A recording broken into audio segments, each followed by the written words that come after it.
Hey Remarkable Lifers, this is Craig. And this is KJ. And today we're back. We're going to be talking a little bit more about what is happening, what the situation is in Mexico right now, and give you a little bit more of what we found out. Just updated information. Yeah, so if you saw yesterday's video, check that out. We gave you kind of an overview of what was happening. Today we've got more information from the authorities, from authentic sources that we have kind of looked up and found. So we want to give you a little bit more and help you understand a little bit better. And for those of you who want to know what I'm doing with my arm over here, there's a dog demanding attention. Yes. If you haven't checked out our other videos, we talk about living in the Lake Chapala region here in Ajijic, Mexico. And it is an absolutely beautiful area. And it's kind of how I want to start. I want to start out by saying that, we absolutely love living here in Mexico. The people, the culture, just such a rich, vibrant area. And what's happened over the last few days with the cartel activity and the things that have gone down in Puerto Vallarta and across many states here is a very sad thing. And it is affecting the locals more than us. The locals are genuinely scared, frustrated, angry, all of those things.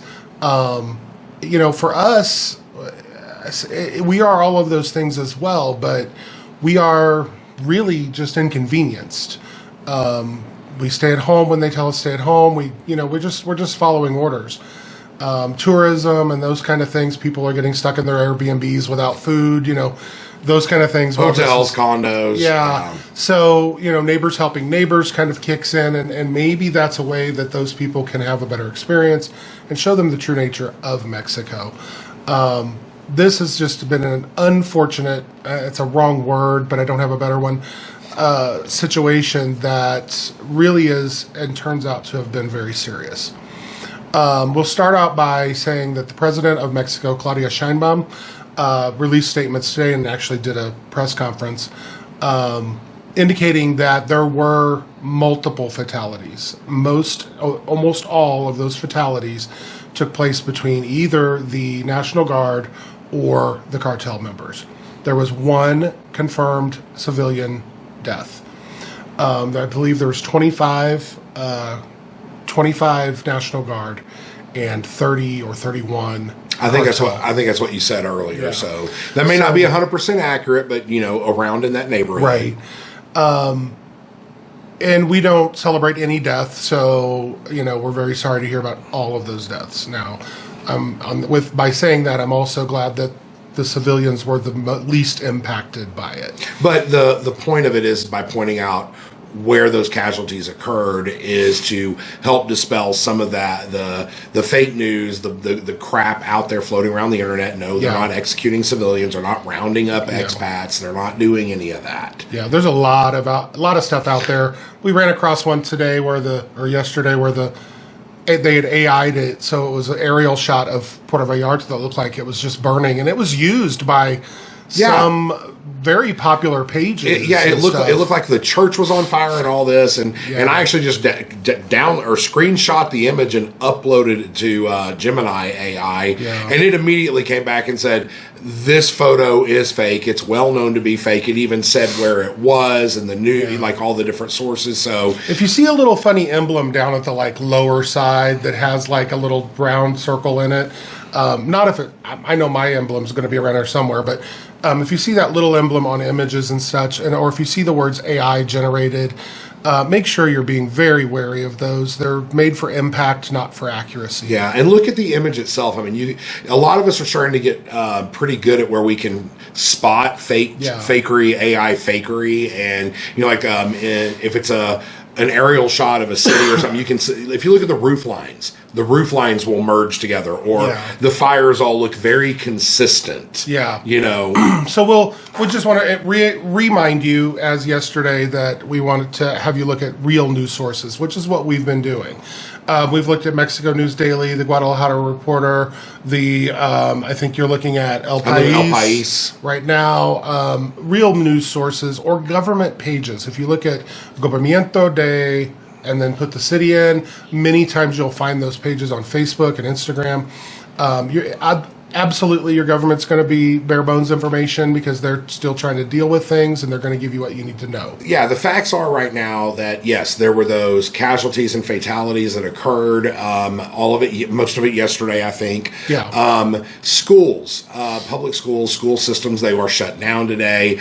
Even here in the Lake Chapala area, which is in the state of Jalisco, like most of the stuff around here is closed today. You know, anything, the government's basically closed down any areas where there can be mass congregations of people, events, that sort of stuff. All of those are closed down. And the reason is really, it's just safety. It's precaution, you know. It's so that you don't get interacting with, you know, bad players. You don't get in the way for the police. It's easier to find the bad players if there's not groups of civilians around. Yeah, the vehicles that were all put into the highways and roads and stuff like that and set on fire, those have almost all been removed. Traffic is back to normal. I think that public transportation is still shut down in most of the areas. It's actually coming back. It's starting to come back. Yeah, they've released that, and so just as each independent municipality and city is able to get it back up and running, they are getting it back up. Now, some of them are minus some buses, because as you know, they use those buses for cartel roadblocks and set them on fire. So there's a lot of communities that are missing buses. This is another thing that, you know, buses, and private cars. I think I read, there's an article that I have that says that there were, you know, I think 69 total fires in a 24-hour period in Puerto Vallarta. 31 of those were cars, 31 of those were, or 30 something of those were Oxos, which is like a 7-Eleven. What did Oxo do? I know.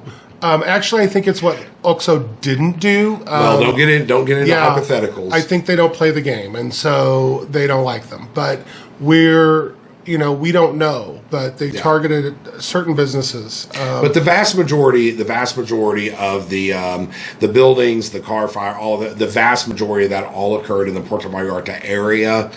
Maybe not exactly in the city limits. There was a lot. Yeah, the biggest concentration of it was there. Yeah. It did happen all over Mexico in copycat kind of things.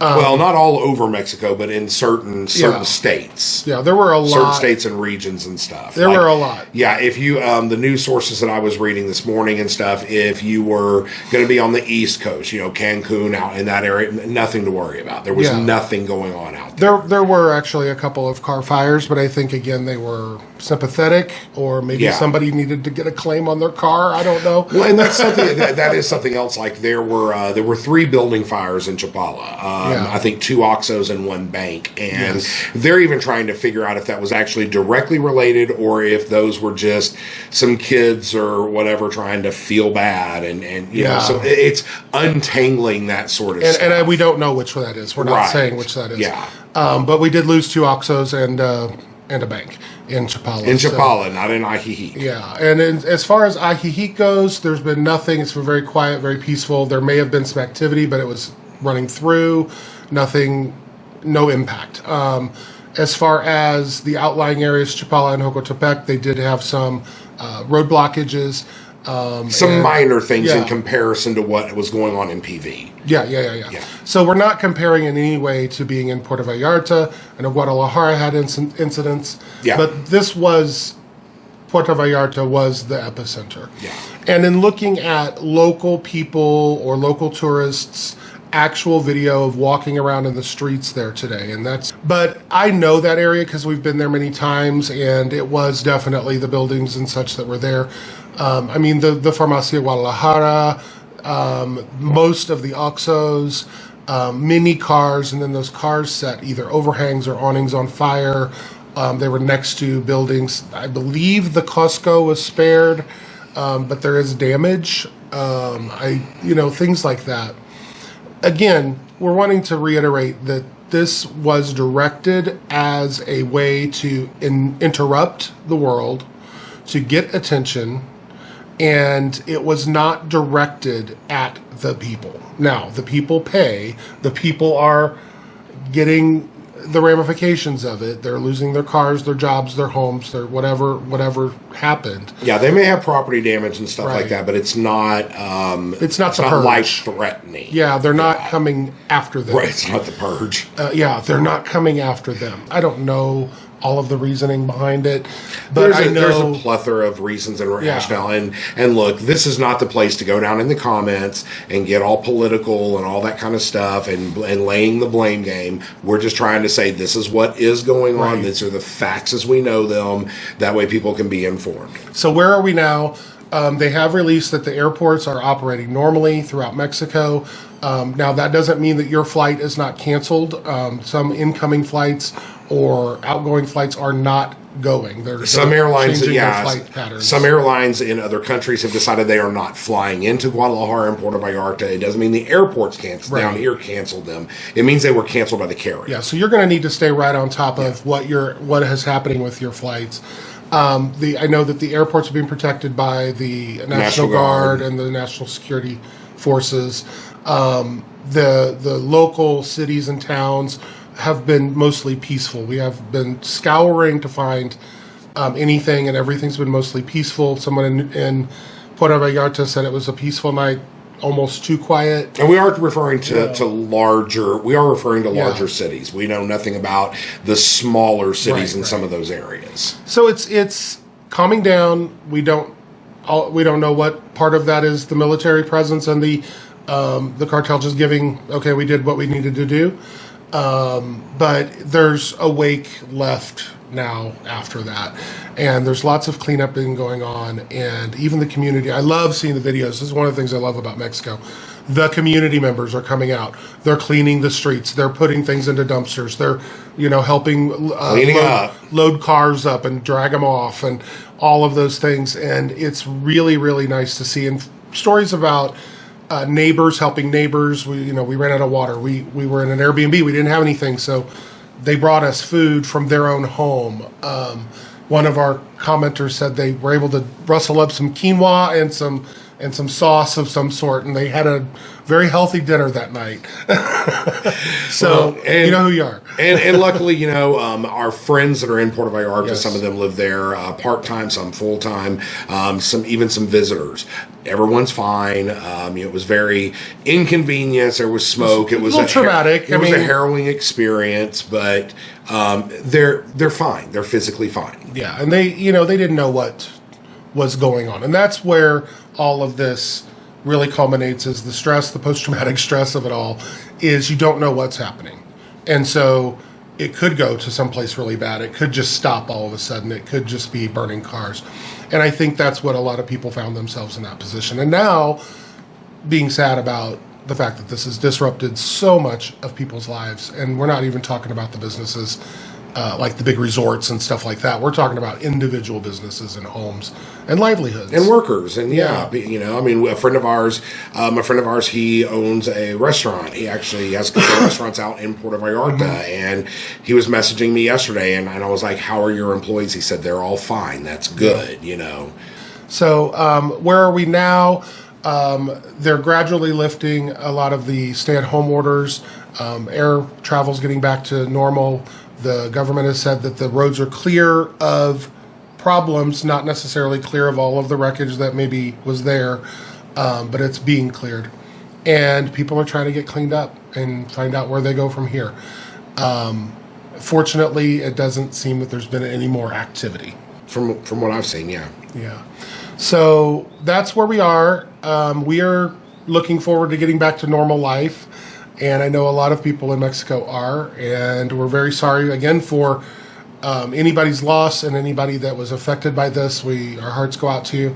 And, we're all together here. So, it just reminds us, if you haven't already, go find your truly remarkable life. Yes. Thank you so much.